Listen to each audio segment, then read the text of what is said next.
ఆహారము మింగడము కష్టంగా ఉండడం కొందరికి ఉంటుంది. ఆహారము మింగే నోటి దగ్గర నుండి జీర్ణాశయం చేరే వరకు మధ్యలో ఉన్న ఆహార వాహిక ఫుడ్ పైప్ అంటాం. ఆ ఫుడ్ పైప్లో ఉండే ప్రాబ్లం వల్ల కూడా మనకి గుండె నొప్పి అనేటువంటిది వస్తూ ఉంటుంది. సాధారణంగా అందరూ అనుకునేది ఏంటంటే పేగులో అల్సర్ ఉంటేనే ఇలాంటి ప్రాబ్లం వస్తుంది అనుకుంటారు. పుండు కానీ పేగులో ఇన్ఫెక్షన్ కానీ. కామన్గా ఈ షుగర్ వాళ్ళకి, ఆస్మా వాళ్ళు ఇన్హేలర్ మందులు వాడేటువంటి వాళ్ళకి ఆ ఈసోఫేగస్లో ఫంగస్ ఇన్ఫెక్షన్ ఉంటుంది, క్యాండిడియాసిస్ అని. ఎక్కువ వెయిట్ తగ్గిపోవడము, ఇమ్యూనిటీ వీక్గా ఉండడము.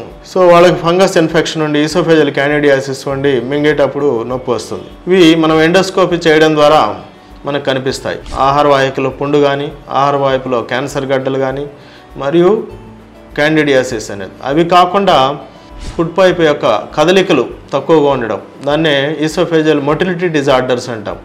అవి ఎండోస్కోపీ ద్వారా మనం గుర్తించలేని అవకాశం ఉంటుంది. సో ఈసోఫేజియల్ మొటిలిటీ డిజార్డర్స్ కూడా కొన్ని రకాల న్యూరో డిజనరేటివ్ డిసీజెస్ వల్ల వస్తాయి, జెనెటికల్గా వస్తాయి. కొన్ని వైరల్ ఇన్ఫెక్షన్స్ తర్వాత కూడా మార్పులు వచ్చేలా రావచ్చును. సో వీటికి దానికి తగిన పరీక్షలు గ్యాస్ట్రోఎంట్రాలజీ స్పెషలిస్ట్ ద్వారా చేయించుకొని ఆ సమస్యను తీర్చుకోవచ్చు.